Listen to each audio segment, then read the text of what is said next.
কোনো ছিল না, আমি আমার ইজ্জত বাঁচাই আসছি। আসার পরে আমি আমার হাজবেন্ড কেমন এমন বলতেছি, এখন ওরা তো রাজি না। মহিনার রবিনের নাকি দাবি ওরা আমার সাথে 1 ঘন্টা সময় কাটাবে। এখন তাজও আমারে মানে খুব করছে। ও এক পর্যায়ে বললাম না আমার ধাক্কা মেরে ফেলাই, ও আমার উপরে পড়ে গেছে। এখন ও যদি আমার করে, আমি কি একটা মেয়ে মানুষ তো একটা ছেলের সাথে পারতাম?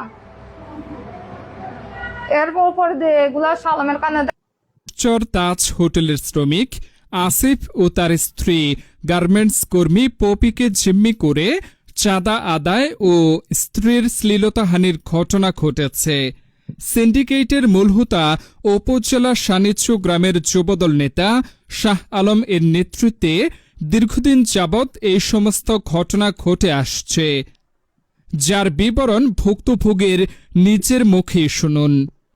তারপর পক্ষে গিয়ে সালামে আমাকে আবার ওদের পক্ষ হয়ে প্রস্তাব দিতেছে। এটা কি সমাজের বিচার? আমি এটা বিচার চাই, আপনারা এটার বিচার করে দিবেন। মাননীয় এমপির কাছে আমি এটার বিচার চাই, এটার বিচার করে দেন আপনারা। কারণ আমাদের পাশে কেউ নাই, আপনারা ছাড়া আমাদের পাশে আর কেউ নাই। আমরা ভাড়া থাকি, আমরা গরিব। এখন আপনারাই বলেন, আপনারা যদি আমাদের পাশে না থাকেন আমরা কি করি, বাঁচবো দেশে? আপনারা বলেন। আপনাদের কাছে এটাই হাত জোর করে অনুরোধ, আর কিছু আপনারা করার নাই, আমাদেরকে বাঁচতে দেন, আমরা বাঁচতে আমাদেরকে চাই। বাঁচার মতো সুযোগ দেন। এমনও বলা হয়েছে আমার হাজবেন্ড রাত্রে 1টা বাজে আসে, এটা যে তোরা 12 বছর পর হইলেও নিবে, আমাদের নিরাপত্তা কি? যেখানে থাকি, যেখানে যাই, এখান থেকে মানে করবো, আমাদেরকে হেনস্থর করবো।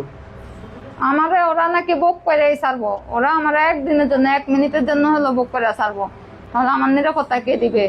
এই ঘটনায় এলাকা জুড়ে চাঞ্চল্যকর অবস্থা বিরাজ করছে।